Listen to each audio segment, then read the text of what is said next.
Hey, welcome to week 7 of the Premium Client Intensive. So for this week, we'll be creating our portfolio. Mamaya, we'll explain like what exactly yung laman ng portfolio. And basically, the reason we're doing this is so that in case may magtanong sa atin na prospect, yung hingan tayo na do you have a portfolio or do you have a website ganyan or something I can check out in case lang naman, and if we want to send one to them, meron tayo nito. So that's what we're gonna be doing this week. And I just want to emphasize a few points bago tayo mag-start. So like we said, this is not something strictly necessary na gawin in order to get a client. Sabi nga natin, di ba, how to get clients, get premium clients without skills, without um, done certifications, without credentials, without portfolio. So uh, basically, this step, hindi siya, like definitely having a portfolio, it's way less important than having a clear offer. So that's why dito na siya sa may tail end ng Premium Client Intensive. I'm sure some of you have already gotten clients or at least on the way to getting clients even without doing this step. Kasi yung earlier steps, which is like yung offer, yung strategies natin on connecting and giving value through the samples, through the cold email strategies, those are way more important than having this portfolio. Now, having said that, making one or having this ready, it's a huge help kasi psychologically. So basically, pag meron ka nito, you'll be less afraid or hesitant to start reaching out. So if you haven't done so already, like mga nalilate sa activities natin dito sa PCI, if you haven't started reaching out, uh, and there's some hesitation on your part, baka making a portfolio would help you or help push you to start doing those things. So you can even put this in like the email signature. Maglagay ka ng link to your portfolio in your email signature. So when you start doing cold emails, you won't even have to wait for them to ask. At least andun na siya, available na siya. And if they want to see yung portfolio na gagawin natin, uh, like andun na siya sa email signature. Okay. So now I hope that's clear. And going naman dito sa actual na portfolio natin. So simple lang kasi yung portfolio natin sa Tribe. It's probably not too different from what your idea is in your head, like ano ba yung portfolio. Pero let's just quickly skim through this. So you can see ito yung title page, andito yung offer. So of course this one, you're gonna change this to the actual offer that you have. And then yan. So a little bit more. Oh, by the way, unahan ko na kayo ha. So we have several templates dito. Let's see, meron ganito, like walang graphic. Meron ganito, ganito, ganito. So basically all of these templates are available to you. And you'll see that in a later video, yung list of templates and yung instructions on how to use itong software na to, which is Canva, to edit and publish this portfolio as a website. So again, you'll get these in succeeding lessons. And then you can use naman the template for any kind of offer. So kung gusto mo tong offer na to but on this design, basically ang pipiliin mo lang is the design na gusto mo gamitin. Not really yung offer. Kasi this one, pwede namang palitan to eh. So again, may instructions yan dun sa later videos on how to use it. But for this lesson, itong lesson natin ngayon, pag-usapan lang natin muna is what exactly counts as yung portfolio pieces na ilalagay. Okay. So again, balik tayo dun sa pag-skim. So ito, my projects, samples ng ginawa nung freelancer na to, and then more samples. Ito actual parang case study nung nangyari dun sa client niya. And then a slide on ano yung exact services. So this could be yung mare email marketing ka, ito yung onboarding sequence, abandon cart sequence, launch sequence, ganyan.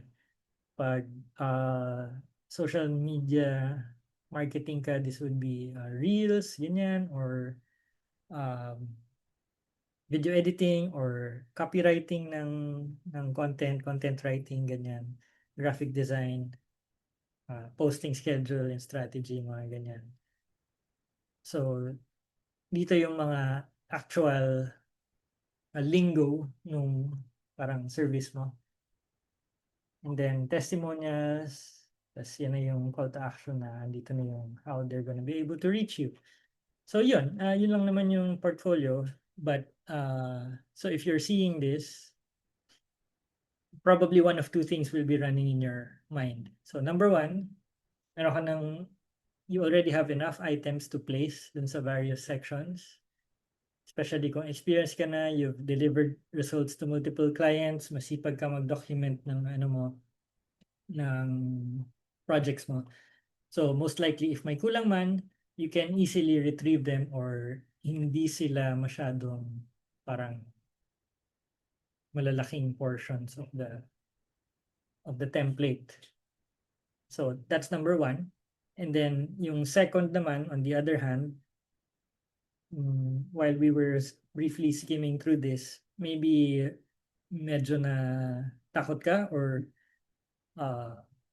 like you got a little scared or maybe a lot dahil parang hala, ang dami nito, lahat to wala pa ako, which since many of the PCI takers naman are usually new to freelancing, newbie, no idea, first time ginagawa to.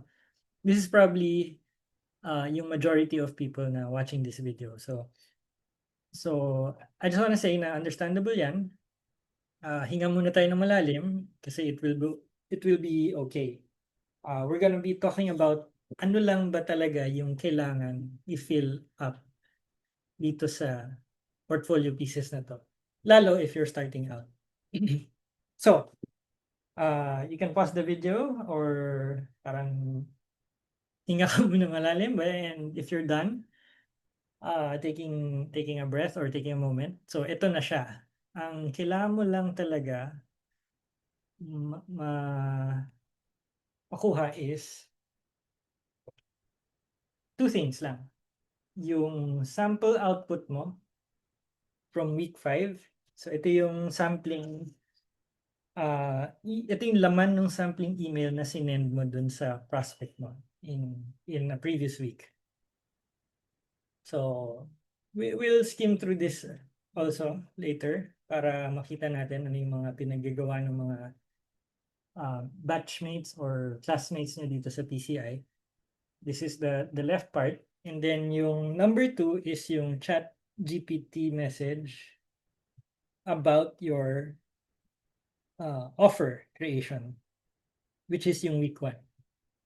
So ito yung, di ba, ito yung una nating ginawa. After natin mag-offer creation, we started yung ano yung market, ganyan. Or ano yung industries, tapos eventually we were able to create yung 5-step process natin.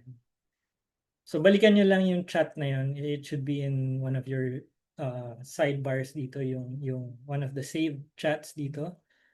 We've been using that naman throughout PCI, so I hope you still have this. So yun lang yung dalawang yung kailangan na meron kayo. Kasi basically our portfolio will simply be a short slideshow or slide deck showing two things. Who you are and what you do. So what you do is yung offer statement natin. So basically it contains our target market and yung problem or result that we're helping them solve or achieve. So, for that, hindi naman natin kailangan ng sobrang daming items. Itong dalawa lang is already enough for a client to, alam mo yan, yung magkaroon siya ng trust in our credibility. So, gagawin na natin. Like, we're gonna identify now ano yung mga portfolio pieces na to. So, the first thing we're gonna do is tignan natin tong samples natin. So, for example, ako si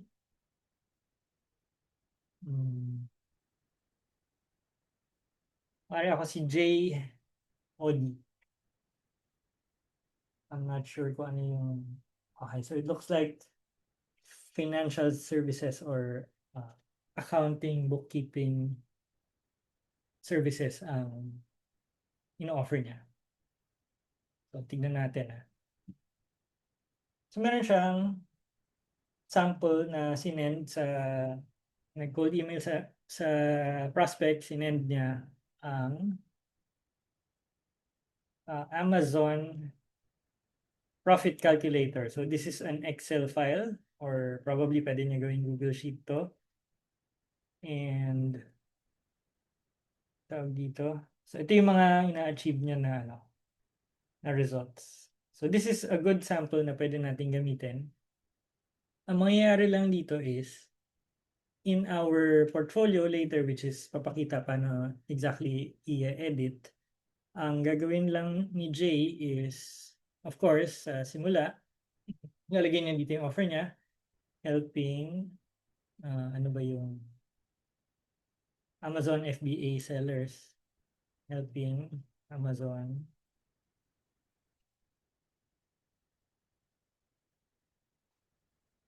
baka meron pa tong industry.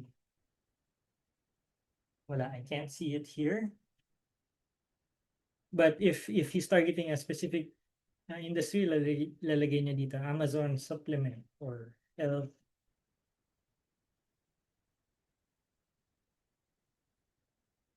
Wellness. Amazon FBA sellers. Not sure what FBA is, but it's probably a jargon na alam nung market na yan.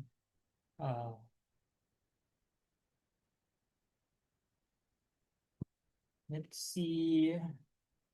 SKU level profitability. Achieve SKU level profitability. Go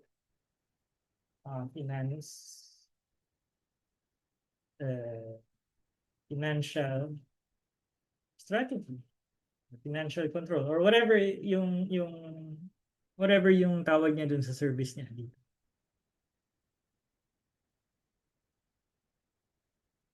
So, see my portfolio, di mo na yan kailangan edit, yan na yan. So, my name's Jay. Bigyan niyo dyan. Anyway, you get it. I-confirm niya to his own details. Then, syempre ito, papalitan niya yan. Then, ang mangyayari is, dito sa my projects, syempre, itong sample siya yung gumawa nito eh. So, what he can do here is simply sample work. Tapos maglalagay lang siya dito ng screenshot nung profit calculator na ginawa niya. And maybe a description here. Description.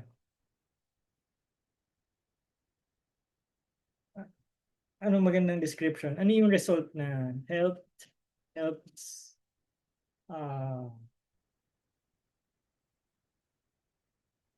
CEOs track cash flow, ganyan, or something. So I'm just spitballing here, hindi ko naman memorize or hindi ko naman talaga, I'm not deeply familiar with this. So ito, meron siyang goal na nilagay dito. Kill the winners. Cut the losers. Or fix the losers. So yan, the more intimate or parang the more jargon or hindi naman jargon but the more aligned dun sa language na ginagamit ng client, mas maganda. So, ito, pwede na niyang tanggalin to since wala na siyang other work pa at this point. Kasi ang meron pa lang siya yung sample niya. And then, yeah. So, if he has more samples, like meron siyang ibang ginawa na sample for a different prospect, pwede niya ilagay doon. Let's see kung meron pa dito si Jay na ilagay. Ito, ito. Ito, screenshot na to, pwede na niya ilagay dito. This one is Shopify naman, di ba? So, more of helping wellness e-com.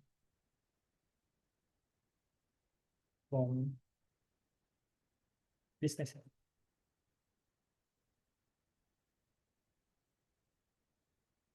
This is some kind of craftsmanship. So, probably hindi wellness yung client niya. But anyway, yun, pwede naman niya ilagay dito for sample work, Amazon, FBA. Then meron naman siya isa pang slide, tapos ano naman yun, Shopify naman yun. Shopify naman. And then a different screenshot naman, then description din. Probably it's gonna be the same lang din. Yeah, so yun lang yung dito sa sample work na section. I think meron ditong let's try another one. Yung email, ano yung ginawa ni Annabelle? Ito, win-back email. Ayan, for email marketers. Again, palitan yung offer, marketing. Or kung ano man yung I help, blah, blah, blah, lagay mo dito. Ang ilalagay natin sa sample would be screenshot naman nung email na kinompose mo. For example, ito, 3 ready to send emails. So, screenshot lang to.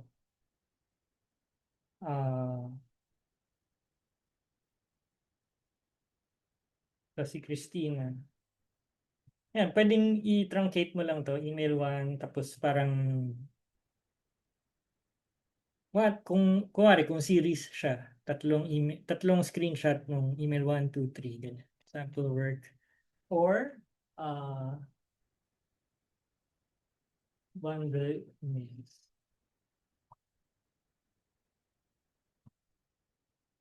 Or email bundles. I think, not sure kung ano ba yung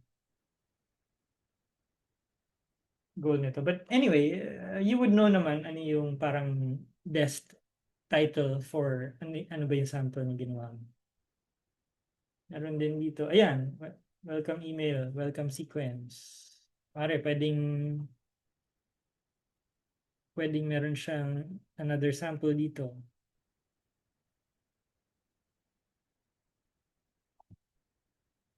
Welcome email sequence.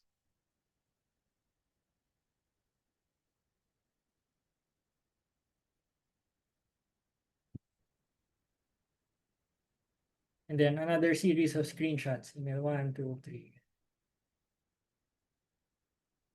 Yeah, so that's how you put your sample output dito sa sample work. The next part is yung case study. Case study. This part. Client name, ano yung result, ano yung before and after, ano yung ginawa. Yeah. So, you might be thinking, paano tayo gagawa ng case study kung wala pa akong experience or hindi pa ako nagkaroon ng client. So basically, ang mangyayari lang dito is you're gonna search or ask ChatGPT for give me a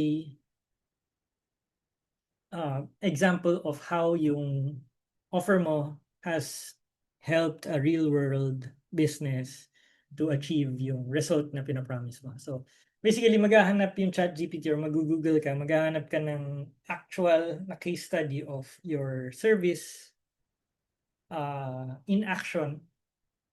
Tapos, i-analyze mo siya dito. Parang papakita mo siya na how, let's say, email marketing. How email marketing helps yung businesses in ganitong industry to achieve I don't know, more conversion, for example, ganyan. Kung yun yung result mo. So, yan. So, since wala pa tayong client, I mean, kung meron kang client, you can already fill this up with your own case study, ano yung naging results. But kung wala pa, ito yung gagamitin natin na way. So, ang kailangan natin is itong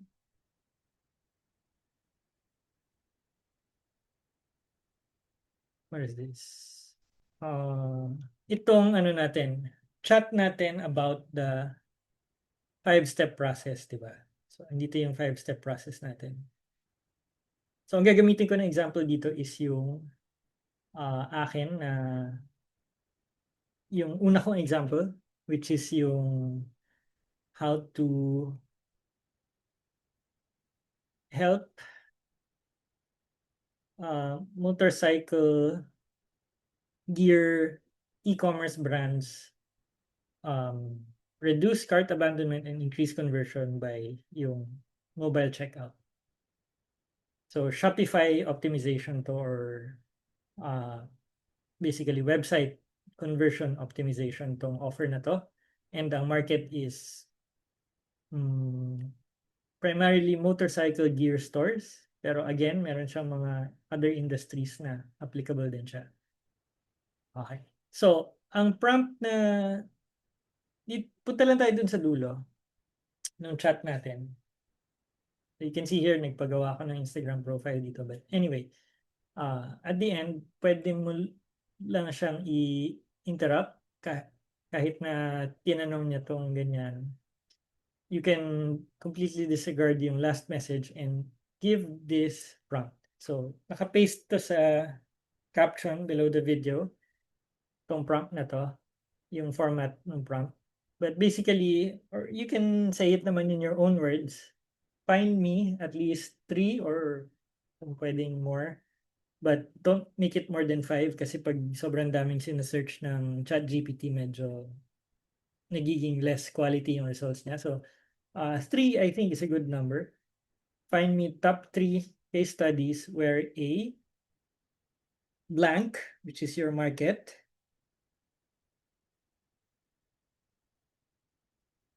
in this industry or the top 10 related industries, ito, importante to kasi para ma-search din niya yung other markets na kung saan pwedeng humanap ng case study. So, itong part na to, ano to, text to. You copy and paste this as is. Wag mo yung edit to kasi we're looking for quantifiable and documented. So, number 1, meron siyang actual numbers na pinakita. And number 2, it's published in public or in their financial reports, mga ganyan, or in articles, news articles, concrete results. So, yan yung pinapahanap natin sa kanya. And then this part is yung result. Reducing cart abandonment, kunyari, or increasing conversion rate, kunyari. Through, plus yung service mo. Optimizing mobile checkout, or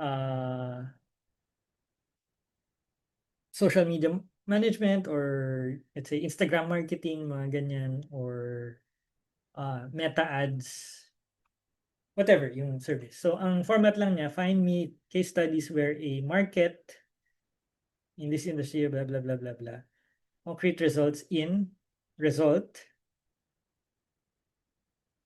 through service. So yun yung parang basic format niya. So you can type that in your own words, or you can use yung prompt na nandyan sa ilalim ng video. So ito, in-enter ko na to while I was testing this method out. Tapos ito ang lumabas. So naghanap siya, only able to find one strong public case study, blah, blah, blah. So yan yung binigay niya na results sa akin. So you can look at these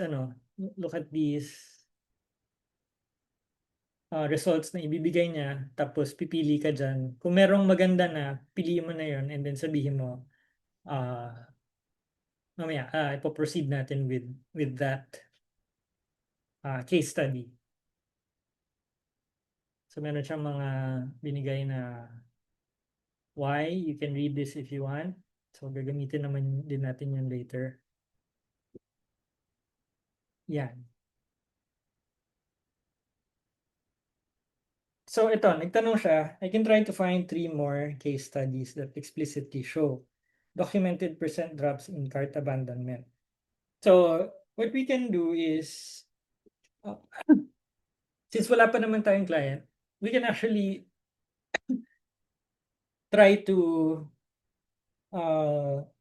look for a different but related result. So in this case, hindi na ako magpapahanap ng more case studies about cart abandonment. Ang papagawa ko is find 3 more case studies, but instead look for conversion rate increase. Kasi same lang naman eh. Kung in this case, kung i-optimize ko yung mobile checkout, it's either bababa yung abandoned cart or tataas yung completed purchases with explicit documented results.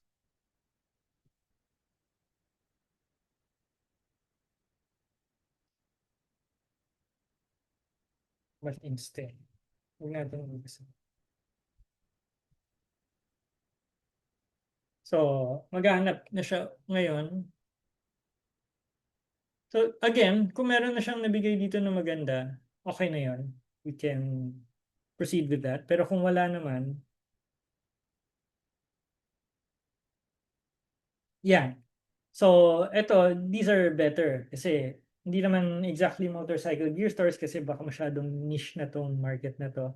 But, merong solid proof or an explicit documented. So, ito.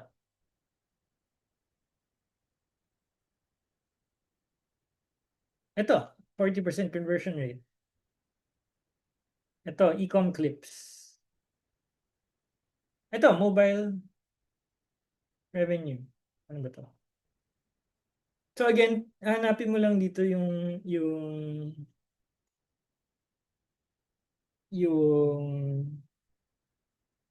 best to use na case study, or the one that makes the most sense to you dito sa sa column na to. Yeah, then yeah, so ito na, parang binibenta na niya sa iyo yung actual na result. Okay, so once nakahanap ka na, let's try this number 2 e-com clips. Ang next naman natin na gagawin is papa-format natin yung case study into this kind of presentation. So parang summary lang siya. Title, ano yung challenge ng business, ano yung strategy na ginawa, why it worked, and yung results. So itong format na to, i-upload natin to sa ChatGPT. And then we're gonna use the let's see.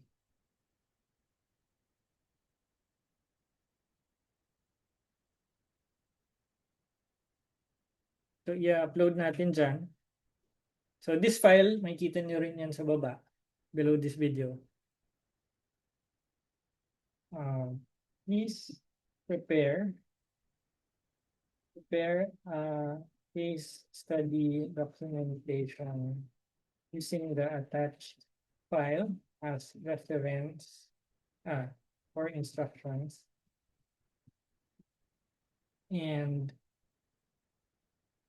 use the material from number 2, econ clips. Copy paste na lang natin to.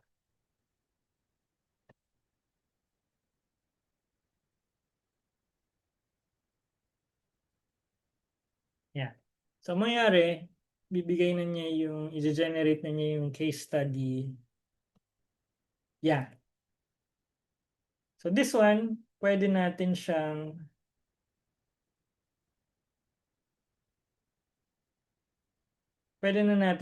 i-copy and paste dun sa ano natin.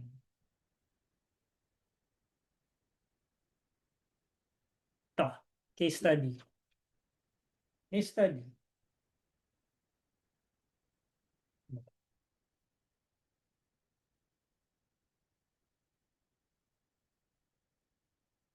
Yan, nalagay mo lang yan.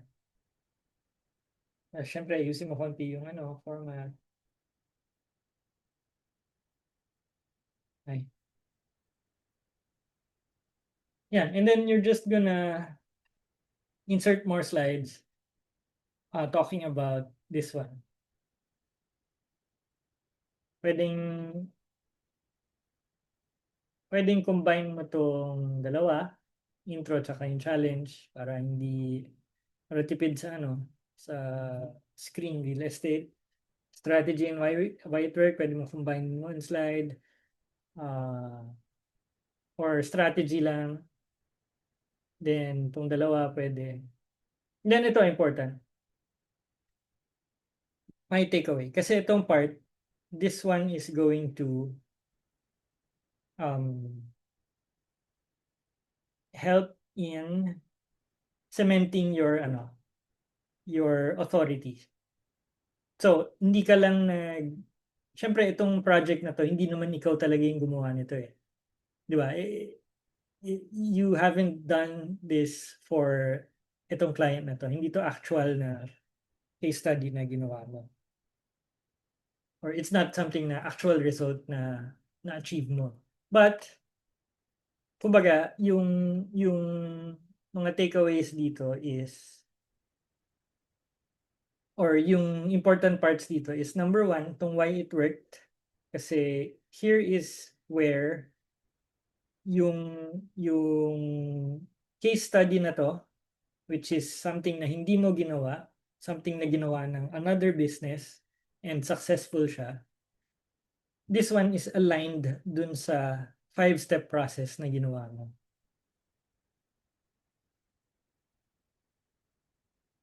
So, ililink niya itong part na to with some part of your 5-step process here. To. Ay. Tong 5 steps na to. So, ang mangyayari dyan is yung part na to reinforces bakit yun yung 5 steps mo, and it's gonna make it look better kasi parang this person really knows what they're talking about kasi ito yung process niya, and it works in the wild. Like kahit sa ibang businesses, gumagana siya. And then the second part na na importante dito is tong may takeaway. Kasi you're not just presenting a case study, you're also analyzing or you're giving your own opinion as an expert kasi ikaw naman yung tao who does this. Like you're the one who helps these businesses achieve this kind of result. Ito yung mo, parang ito yung section where you show your more credibility. So yeah, it's aligned. So parang pinapakita mo lang na yung ginawa dito sa case study, you think the same way. And then yeah, like I said, it's just a matter of putting this into your portfolio website or portfolio slide deck.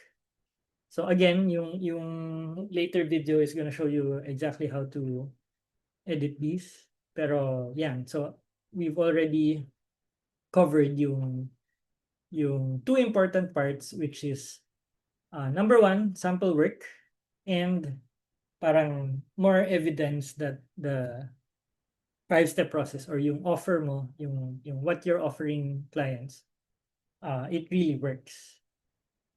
So optional dito, after mo magawa yung case study is you can ask ChatGPT to, can you give me 5 ideas of image ideas to accompany a case study in a slide deck.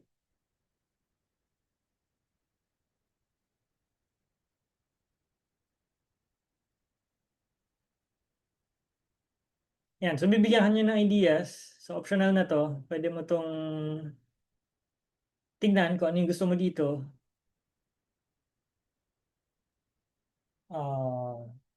Kung meron ka nagustuhan dito,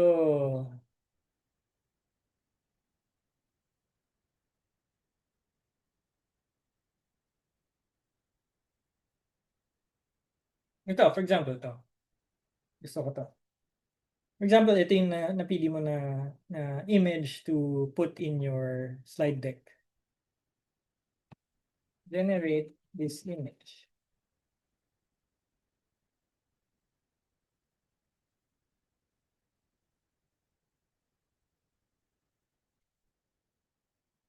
Yan, so gagawa na siya. Well, siguro kung, kahit free account, pwede naman siguro magpa-generate ng isang image dito sa ChatGPT for free. So, yan, just wait for it. Then, kung happy ka na or kung kailangan mo siya i-edit, then you can do that. Pero pag tapos ka na, you can put it here. Next optional would be, and parang last part na siya of this video since medyo napahaba na. So again, this part na pag-usapan na natin yan, lalagyan mo yung actual na dinedeliver mo. You can find this naman din in your offer roadmap or yung mga deliverables na binibigay.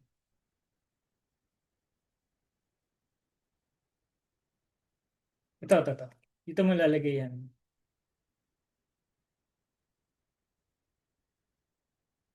So these are medyo jargon branded na to, but you can use general terms naman dito.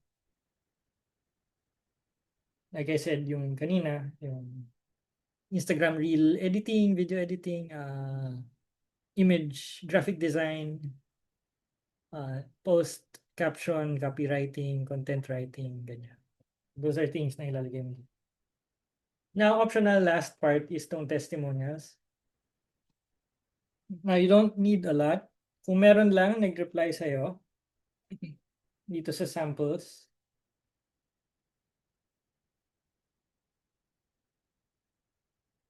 ano tayo dito na nag-reply? Ito, I got a nice reply.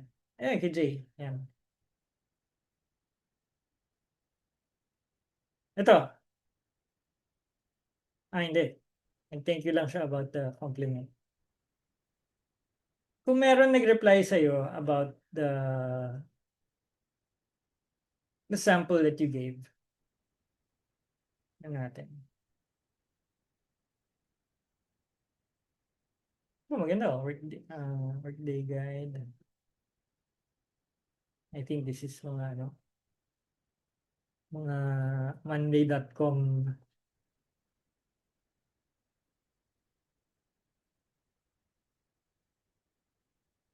or dito ClickUp template siguro. I'm not really sure pero yeah, so kung may nag-reply sa'yo,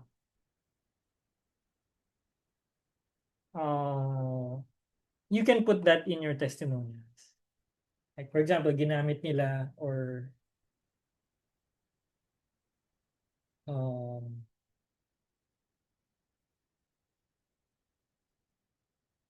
so wala tayong makita dito na nag-reply. But yeah, if meron, you can screenshot that and put it in the testimonials section. Kung wala naman or like isa lang siya tapos hindi siya related dun sa sample, then you just remove this slide. Wala namang problema. Delete lang. And that's it for the portfolio thing. So what counts as portfolio pieces, recap lang, is just one sample work. Meron ka na nito if you're on week 7. So week 5, gumawa tayo ng sample work. If wala pa, go back to that week and do it. Then number 2 is the case study, which is I just showed you how to create a case study breakdown of an actual business using the same service as you para ma-reinforce yung parang credibility nung ano mo, yung 5-step process. So yeah, medyo mahaba na tayo but I hope this helps. Again, dun sa next videos, you'll see yung paano gamitin tong website templates na to and how to publish them. So yeah, so for this week, ang mangyayari is we're gonna be asking for a screenshot of your portfolio. Itong part na to. Yung sample mo, sample work, and yung case study. Or probably just a link to your published portfolio na. So yeah, enjoy!